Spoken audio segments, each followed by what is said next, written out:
ने का आरोप लगा रहे हैं, तो वहीं कांग्रेस इसे भाया की छवि को खराब करने की कोशिश बता रही है। इस रिपोर्ट में देखिए। अंतः चुनाव में हार पर हाहाकार, हारने वालों ने धन बल को ठहराया कसूरवार।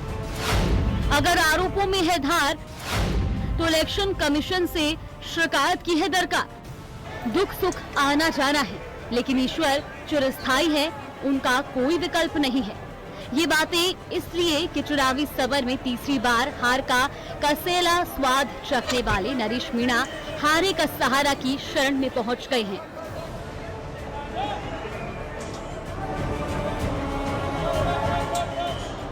तो वहीं नरेश जो अंतः उपचुनाव के नतीजों के बाद अपने समर्थकों के बीच कार पर बैठकर अपने हाथ में बंधे कलावे एक एक करके तोड़ते नजर आए थे। ईश्वर में नरेश का भरोसा भले ही बहाल हो गया, लेकिन हार का जख्म अभी भी ताजा है। नरेश मानते हैं कि कांग्रेस प्रत्याशी के धन बल के आगे उनकी नैतिकता की एक न चली। भ्रष्टाचार से कमाया हुआ पैसा, 2 नंबर से कमाया हुआ पैसा जब व्यक्ति खर्च करता तो उसको जोर नहीं आता, और उसने जो हजारों करोड़ रुपए जो भ्रष्टाचार से इकट्ठा कर रखा है, वो 150 करोड़ रुपए एक 8,000 से लेके 20,000 रुपए तक बांटा गया, और जिसके कारण से हमने चुनाव लूज किया। एक तरफ सत्ता बल था, एक तरफ धन बल था, और उसके बीच में एक नौजवानों की टीम के विश्वास के साथ लड़ रहे थे। और सच्चाई ये है कि ये धन बल और सत्ता बल के सामने ये लड़ाई लड़ी। सिर्फ नरेश मीणा ही कांग्रेस पर धन बल के जरिए अंता का चुनावी समर जीतने का आरोप नहीं लगा रही, बल्कि बीजेपी भी अंता के कांग्रेस प्रत्याशी पर भ्रष्टाचार का आरोप लगाती रही है। बीजेपी प्रवक्ता नरेंद्र कटारा याद दिलाते हैं कि कांग्रेस के एक ही नेता ने प्रमोद जैन भाया के भ्रष्टाचार की उस समय के सीएम अशोक गहलोत से खत लिखकर शिकायत की थी। आप देखेंगे कि उनके जो मंत्री थे कांग्रेस के, उन्होंने प्रमोद जैन भाया पर लगातार आरोप लगाए, और यहां तक कि अपने लेटर हेड पर पत्र भी गहलोत जी को लिखे, और उन्होंने तो अपना मुंडन तक करा लिया था। कुंदनपुर जी ने कहा था कि भाया रे भाया कितना खाया, पूरा गांव ही खाया। और उनके भ्रष्टाचार के अनुभव और उनकी पृष्ठभूमि को देखते हुए आप ये मान के चलिए कि 100% कहीं ना कहीं धन बल का उपयोग हुआ है। हालांकि बीजेपी प्रवक्ता कहते हैं कि अगर किसी को लगता है कि अंतः उपचुनाव में धन बल का प्रयोग हुआ है, तो उसे चुनाव आयोग में शिकायत करनी चाहिए। मैं तो यही कहना चाहूंगा कि अगर किसी को लगता है कि धन बल का उपयोग हुआ है, तो चुनाव आयोग में शिकायत करनी चाहिए, और भारतीय जनता पार्टी निष्पक्षता के लिए और न्याय के लिए जो भी महत्वपूर्ण सहयोग कर सकेगी या भूमिका निभा सकेगी, उसमें पूरा योगदान देगी। भले ही निर्दलीय प्रत्याशी नरेश मीणा और बीजेपी प्रवक्ता अंतः उपचुनाव में कांग्रेस की जीत का बड़ा फैक्टर धन बल को बता रही हूँ, लेकिन कांग्रेस खम ठोक कर कह रही है कि कांग्रेस सरकार की चलाई गई कल्याणकारी नीतियों की बदौलत ही उसे अंतः में जीत मिली। तमाम दुष्प्रचार और तमाम आरोप प्रत्यारोप की राजनीति विपक्षियों ने की, विरोधियों ने की, लेकिन मन जीतने का कार्य प्रमोद जैन भाया ने किया। इसलिए आज जनता के सुख दुख में भागीदार रहने वाले सरल व्यक्तित्व के धनी प्रमोद जैन भाया विधानसभा में पहुंचे हैं, और तथ्यहीन आरोप लगाने वाले चुनाव हार गए हैं। यूं तो सियासी पार्टियां चुनावी समर में मिली हार के बाद समीक्षा की बात करती ही हैं, लेकिन ये बात भी छिपी नहीं है कि पराजय का ठीकरा सामने वाले के सिर पर ही फोड़ा जाता है। देखना है कि अंतः के चुनावी समर में धन बल के आरोपों की शिकायत चुनाव आयोग में कब पहुंचती है। Bureau report, news 18 Rajasthan. तो वहीं सीकर पहुंचे पीसीसी चीफ गोविंद सिंह डोटासरा ने पंचायत चुनाव और निकाय चुनाव परिसीमन को लेकर बड़ा बयान दिया है।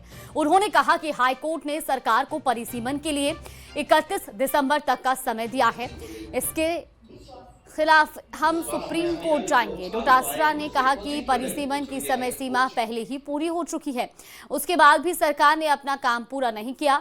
डोटासरा ने आरोप लगाया कि बीजेपी सरकार जानबूझकर निकाय और पंचायत के चुनाव नहीं करवाना चाहती। उन्होंने बीजेपी पर हमला बोलते हुए कहा कि अंतः के चुनाव में जनता ने इनको अच्छा जवाब दिया और बताया कि सरकार ने कोई काम नहीं किया।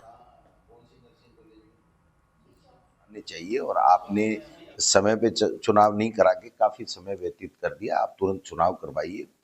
तो उसके ऊपर डीबी में स्टे लेके बैठ गए। सुप्रीम कोर्ट में गए लोग तो सुप्रीम कोर्ट ने कहा कि आपको स्टे दे ही नहीं सकते, उस स्टे को वापस हटा दिया। तो यानी वो जो दंड साहब वाला था वो इफेक्टिव हो गया, उसको राज्य सरकार नहीं मान रही। अब दोबारा हाई कोर्ट ने फैसला दिया है कि 15 अप्रैल तक आप संपूर्ण दोनों नगर निकाय और पंचायत राज के चुनाव कराइए, लेकिन हम इसके अंदर सुप्रीम कोर्ट जाएंगे। अब अंता ने एक फैसला, एक संदेश दे दिया कि आपने कुछ भी नहीं किया। और अंता चुनाव में तो आपने देखा होगा कि महारानी साहिबा पूर्व मुख्यमंत्री हैं, वो कह रही थी नाली नहीं, सड़क नहीं, पानी नहीं, और वो मुख्यमंत्री जी हंस हंस के लिख रहे थे। उसके एक एपिसोड ने इनका काम निपटा दिया कि भाई इसका मतलब जो जनता फील कर रही है वो सही बात है।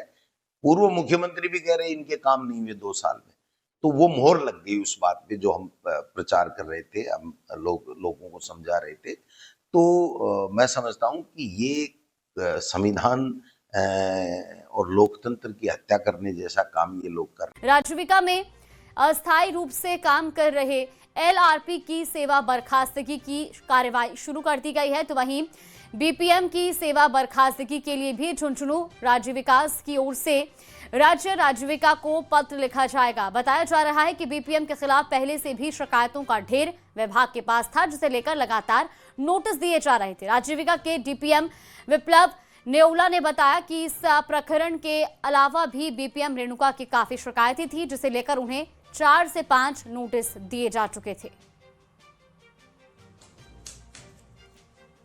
ये जो बच्ची आशा ये यहाँ मौजूद हुई थी और इसने अपने पेमेंट को लेके शिकायत की थी, सर मेरा काफ़ी दिन से मानदेय नहीं मिल रहा है।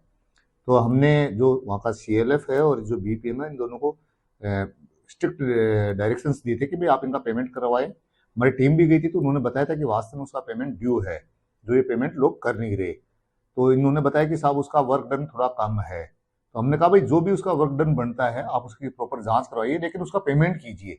इतना लंबे टाइम तक उसको रोक के नहीं रखिए।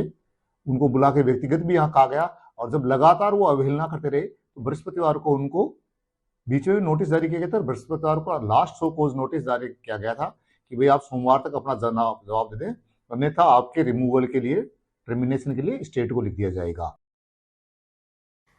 तो वहीं बीकानेर के श्री डूंगरगढ़ राजलदेसा रूट पर उस वक्त हड़कंप मच गया जब एक ट्रैक्टर ट्रॉली अचानक रेलवे ट्रैक पर आ गई, लेकिन सामने से आती ट्रेन के लोको पायलट ने समय रहते इमरजेंसी ब्रेक लगाकर ट्रेन को रोक दिया और इससे सूझबूझ के चलते एक बड़ा रेल हादसा टल गया।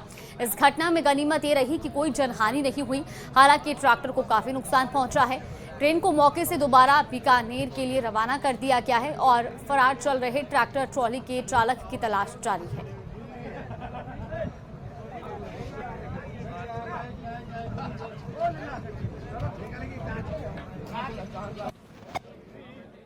वहीं प्रदेश के हनुमानगढ़ जिले के भादरा तहसील के रहने वाले अश्विन आंखों में हजारों सपने लिए जॉब के सिलसिले में क्रोएशिया गया था, लेकिन अब वो वहां जाकर फंस गया है। वापस आने की राह बेहद मुश्किल होती नजर आ रही है। न्यूज़ 18 से अश्विन ने मदद मांगी है और चाहता है कि भारत सरकार इस मामले में दखल दे। इस रिपोर्ट में देखिए।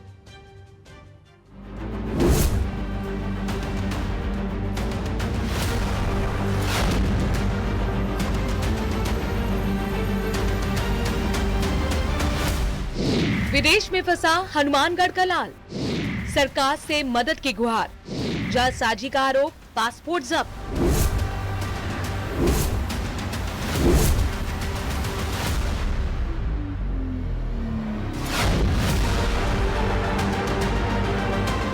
देश से लाखों युवा अच्छे जॉब और अच्छे पैसों के लिए विदेशों का रुख करते हैं। प्रदेश के भी लाखों युवा मिडिल ईस्ट से लेकर यूरोप के देशों में कमाई कर रहे हैं। इसी कड़ी में भादरा तहसील का रहने वाला अश्विन क्रोएशिया पहुंच गया और जॉब था फूड डिलीवरी का। फूड डिलीवरी के लिए वाहन चलाना होता है, लेकिन क्रोएशिया सरकार ने राजस्थान में बने ड्राइविंग लाइसेंस को जाली बता दिया और अश्विन के खिलाफ धोखाधड़ी का मामला बना दिया। मेरा पासपोर्ट इन्होंने 10 दिन पहले दिया है। मैंने सभी जगह कंफर्म किया कि मैं इंडिया जा सकता हूं क्या। मैंने अपने लॉयर से भी किया कंफर्म, कि बोलते हैं कि इतना बड़ा तुम्हारा कोई केस नहीं है, तुम इंडिया जा सकते हो। और मैंने फिर कल यहाँ राजधानी में 8th पुलिस स्टेशन में गया, वहाँ पर मैंने अपना पासपोर्ट दिखाया और उन्होंने चेक किया, मेरी कोई डिटेल नहीं आई, यहाँ पे मैं रजिस्टर ही नहीं हूँ। और फिर मैंने उनसे पूछा कि क्या मैं इंडिया जा सकता हूँ, उन्होंने मेरा पासपोर्ट फेंक कर मारा, बोले you can go your country. Ashwin मई के अंत में क्रोएशिया पहुंचा था, लेकिन पहुंचते ही कानूनी पचड़ों में फंस गया। अश्विन का कहना है कि उसने अपने ड्राइविंग लाइसेंस राजस्थान में बनवाया था और ये बिल्कुल कानूनी दस्तावेज है। क्रोएशिया के कानून के मुताबिक किसी भी देश का ड्राइविंग लाइसेंस क्रोएशिया में 6 महीने तक वैलिड रहता है और इसके बाद क्रोएशिया में ही ड्राइविंग टेस्ट देकर वहां का लाइसेंस बनाना पड़ता है। लेकिन अश्विन का कहना है कि उसे मौका दिया ही नहीं गया। अगर मैं अब टिकट करवा के इंडिया जाता हूं और मेरे ऊपर एयरपोर्ट अथॉरिटी कोई और चार्ज लगाती है भागने का या कुछ भी, मुझे यह बिल्कुल भी मंजूर नहीं है। मैं अपना मुकदमा है यह समाप्त करके यहां से जाना मंजूर करूंगा। फिलहाल अश्विन देश वापस आने के लिए जद्दोजहद कर रहा है। उसका कहना है कि एम्बेसी के लोग मदद तो कर रहे हैं, लेकिन अभी तक उसके मामले का निपटारा नहीं किया गया है।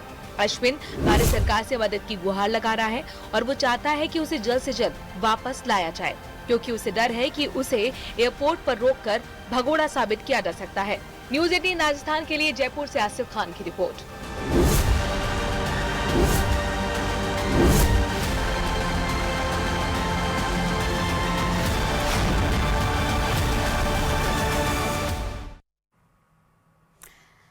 वहीं जयपुर में ठंड दस्तक दे चुकी है और पारा लगातार नीचे खिसक रहा है। ऐसे में बेघर लोगों को सर्द रातों से बचाने के लिए नगर निगम सक्रिय हो गया है।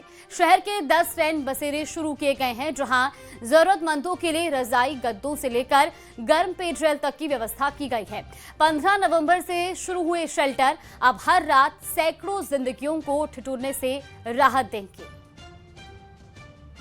घर लोग खुले में ना सोएं, इसके लिए जो है नगर निगम ने रैन बसेरे बनाए हैं और ये रैन बसेरे 15 नवंबर से यानी शनिवार से शुरू हो गए हैं और अब ये जो है यहाँ पर लोग आने भी लगे हैं धीरे धीरे। और धीरे धीरे जो है पारा, रात का जो पारा है वो भी धीरे धीरे लुढ़कने लगा है, काफ़ी नीचे जा रहा है अब धीरे धीरे।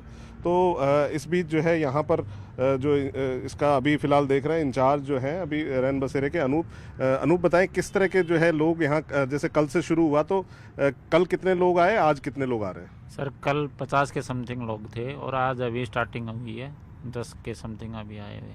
कितने बजे तक रात को लोग यहाँ आते रहते हैं? 11-12 बजे तक के समथिंग। ठीक है, तो इनके लिए क्या क्या आपने व्यवस्थाएं यहाँ की हैं जो यहाँ लोग आते हैं? सर उनके लिए पानी की व्यवस्था, सोने की व्यवस्था, गद्दे हैं, रजाइयाँ हैं और सचिवालय की व्यवस्था है और खाने की मोती डोंगरी से व्यवस्था है। तो खाने का भी जो है यहाँ व्यवस्था है, जो धर्मार्थ जो है मोती डोंगरी मंदिर से आ रही है, जो ये रामनिवास गार्डन का जो रैन बसेरा है, यहाँ लोगों को खाना भी मिल रहा है। तो आप बताएं, आपको जो खाना मिल रहा है यहाँ, कहाँ से आए आप? मध्य प्रदेश। कहाँ से? मध्य प्रदेश। अच्छा, कौन सा जिला है आपका? सवाई माधोपुर। सवाई माधोपुर से। तो किस काम के लिए आए हैं आप? जयपुर में काम के लिए आए हैं? हलवाई के लिए आया, हलवाई का काम करता हूँ। हलवाई के काम करते हो, तो यहाँ रुकने के लिए आपको ये व्यवस्था कैसी लगी? बढ़िया लगी मेरे को।